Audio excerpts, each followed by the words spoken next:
ഇത്രയും പിന്നെ ഈ മഴക്കെടുതി ഉണ്ടായി 9 പേർ മരിച്ചു. നമ്മൾ നേരെ ഏറ്റവും കൂടുതലുണ്ടായ പ്രളയത്തെ പോലെ തന്നെ അവർ ഭയമായി മാറിക്കൊണ്ടിരിക്കുന്നത്.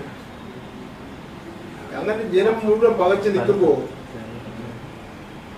ഒരു ബഹുമാനപ്പെട്ട മുഖ്യമന്ത്രി ആ സമയത്ത് എന്താ ചെയ്യുന്നത്? ജനങ്ങൾക്ക് ആശ്വാസം നൽകേണ്ട ബഹുമാനപ്പെട്ട മുഖ്യമന്ത്രി സംസ്ഥാനത്തെ ദുരന്ത നിവാരണ അതോറിറ്റിയുടെ തലപ്പത്തിരിക്കുന്ന വ്യക്തി എന്ന നിലയിൽ ദുരിതാശ്വാസ പ്രവർത്തനങ്ങൾക്ക് നേതൃത്വം കൊടുക്കേണ്ടതാണ് മുഖ്യമന്ത്രി. എന്നാൽ അടിയന്തര പ്രാധാന്യമുള്ള ഔദ്യോഗിക കടമകൾ കാറ്റിൽ പറത്തി പൊന്നാനിയിൽ യൂത്ത് ലീഗ് നേതാവിന്റെ വസതിയിലെ സൽക്കാരത്തിൽ പങ്കുചേരുകയാണ് മുഖ്യമന്ത്രി. പത്രങ്ങളിൽ മുഴുവൻ വന്നിട്ടുണ്ട്, പ്രിന്റ് മീഡിയസിൽ മുഴുവൻ വന്നിട്ടുണ്ട്. നാടൊട്ടുക്കും ജനങ്ങൾ ഭീതിയിലും നിരാശയിലും കഴിയുമ്പോൾ വിഭവസമർത്ഥമായ വിരുന്നുകൾ മുഴുകുന്ന മുഖ്യമന്ത്രിയുടെ നടപടി യഥാർത്ഥത്തിൽ ഇത് LDFന്റെ മുഖ്യമന്ത്രിയാണ് ചെയ്തിരുന്നതെങ്കിൽ ഇവിടെ ചില പത്രങ്ങളുണ്ടല്ലോ, അവരെന്തായിരിക്കും പിന്നെ എഴുതുന്നത്? ഇത് യഥാർത്ഥത്തിൽ ഒരു റോം കത്തിയേരിയുമ്പോൾ നീറോ വീണം കിട്ടുന്നതിന് തുല്യമാണ് എന്നതുപോലെയാണ് ഇത് കാണാൻ വേണ്ടി കഴിയുന്നത്. യഥാർത്ഥത്തിൽ ഈ ഇത്രയും വലിയ പിന്നെ സംഭവം നടക്കുമ്പോൾ അദ്ദേഹം ജീവിതകാര്യ പദവിക്ക് യോജിച്ചതാണ്. മറ്റെല്ലാ പരിപാടികളും മാറ്റിവെച്ചിട്ട് ശേഷം അയാൾ ദുരന്ത നടന്ന സ്ഥലത്ത് പോകേണ്ടതല്ലേ?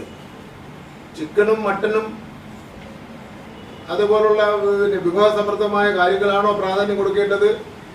9 പേര് മരിച്ചു, മറ്റേ ദുരന്തം നടന്നുകൊണ്ടിരിക്കുന്നു. അപ്പൊ ആ സ്ഥലങ്ങളിൽ പോയി ഇതിനെല്ലാം മേൽനോട്ടം വഹിക്കുകയാണോ അത് ചെയ്യേണ്ടത്? 2 മഹാപ്രളയങ്ങളും കോവിഡും വന്നപ്പോ അന്നിവിടെ കേരളത്തിലെ മുഖ്യമന്ത്രി ഉണ്ടായിരുന്നല്ലോ. അന്ന് നിങ്ങൾ എന്തെല്ലാം ആരൊക്കെ പറഞ്ഞാലും മുന്നിൽ നിന്ന് നയിച്ച ക്യാപ്റ്റൻ തന്നെയായിരുന്നു.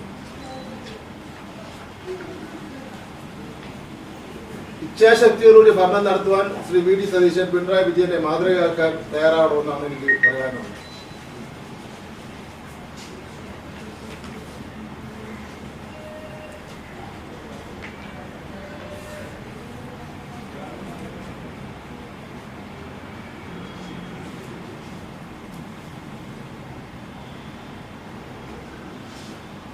ഏതാണ്ട് കുറഞ്ഞ ദിവസം കൊണ്ട് തന്നെ UDFന്റെ മുഖ്യമന്ത്രിയുടെ തനിനിറം എന്ന് തന്നെ പറയണം, കേരളത്തിലെ ജനങ്ങൾക്ക് ബോധ്യപ്പെട്ടു. ഇത്രയും നാൾ ഉണ്ടായിരുന്ന നിറമല്ല ഇപ്പോൾ ഉള്ള നിറം എന്നുള്ള കാര്യം കൂടി ഞാൻ സൂചിപ്പിക്കുകയാണ്.